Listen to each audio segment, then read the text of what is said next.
மதுரை விமான நிலையத்தில் விடுதலை சிறுத்தைகள் கட்சி தலைவர் திருமாவளவன் செய்தியாளர்களை சந்தித்தார். அந்த காட்சிகளை பார்க்கலாம். ஒரு கட்சி தனிப்பெரும்பான்மை ஆட்சி அமைக்க வாய்ப்பு இருக்கா, இல்லை கூட்டணி ஆட்சி தான் சாத்தியமாக்குமா? ஏன்னா நேற்றைய தினம் எடப்பாடி பழனிசாமி என்ன சொல்றாருன்னா, அதிமுக தனிப்பெரும்பான்மையோட ஆட்சி அமைக்கும் அப்படின்னு சொல்லி ஒரு வார்த்தையை சொல்றாரு. பாஜக காரங்க மட்டும்தான் கூட்டணி ஆட்சின்னு சொல்லிட்டு தான் நீங்க சொன்னீங்க.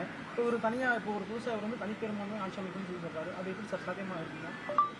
ஏற்கனவே இதை பற்றி நான் சொல்லியிருக்கிறேன். அமித்ஷா அவர்கள் மட்டும்தான் திரும்ப திரும்ப கூட்டணி ஆட்சி என்ற கருத்தை சொல்லி வருகிறார். இதுவரையில் அதிமுக தலைவர், அவருடைய பொதுச் செயலாளர் திரு எடப்பாடி பழனிசாமி அவர்கள் எந்த கருத்தையுமே சொல்லாமல் மௌனம் காக்கிறார் என்று குறிப்பிட்டிருந்தேன். தற்போது அவர் அதற்கு விடையளித்திருக்கிறார். அவர் சொல்லியிருக்கிற பதில் பாஜகவுக்குத்தான் என்பதை நம்மால் புரிந்து கொள்ள முடிகிறது.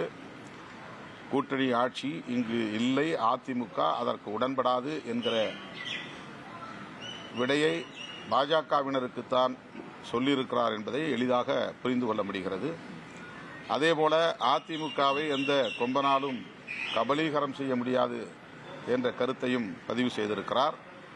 கபலீகரம் செய்வதற்கு யார் முயற்சிக்கிறார்கள் என்பதையும் அவர் தெளிவுபடுத்த வேண்டும்.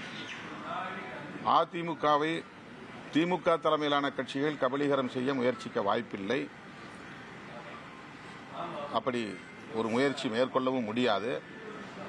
கூட இருக்கிற கட்சிகளால் மட்டும்தான் விழுங்கி செரிக்கிற முயற்சியை மேற்கொள்ள முடியும். ஆகவே அந்த கருத்தும் பாஜகவுக்கு எதிராக அவர் சொல்லியிருக்கிறார் என்றுதான் உணர்ந்து கொள்ள முடிகிறது.